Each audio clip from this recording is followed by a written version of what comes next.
NATO प्रमुख ने भारत को दी धमकी, पीएम मोदी ने दिया करारा जवाब। देखिए पूरी रिपोर्ट। नमस्कार, आप देख रहे हैं व्हाट न्यूज इंडिया। मैं आपके साथ वीरेंद्र। पेश है आज की सबसे बड़ी खबर। नाटो प्रमुख ने हाल ही में भारत और चीन को लेकर एक चौंकाने वाला बयान दिया है। इसे भारत ने सख्ती से नकारते हुए कड़ी प्रतिक्रिया दी है। इस खबर के पीछे की पूरी कहानी, भारत की प्रतिक्रिया और इसका अंतर्राष्ट्रीय प्रभाव, सब कुछ विस्तार से जानेंगे आज के इस विशेष कार्यक्रम में।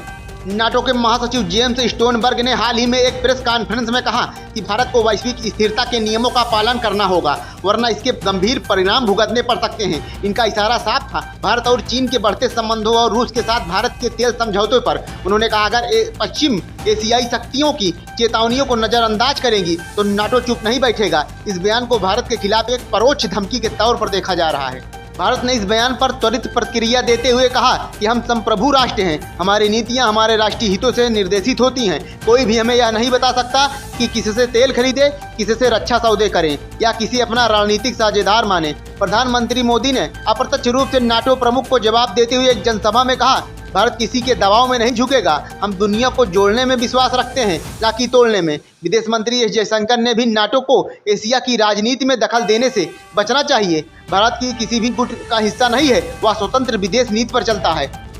भारत रूस से बड़ी मात्रा में सस्ते दरों पर तेल खरीद रहा है, जिससे पश्चिम देश नाराज हैं। अमेरिका और यूरोपीय यूनियन ने रूस पर प्रतिबंध लगाए हैं, लेकिन भारत ने कहा कि उसकी प्राथमिकता अपने नागरिकों को सस्ती ऊर्जा उपलब्ध कराना है। इस नीति के कारण तेल की कीमत भारत में नियंत्रित है, जबकि यूरोप में कीमतें आसमान छू रही हैं। इस मुद्दे को लेकर नाटो के भीतर ही मतभेद उत्पन्न हुए हैं।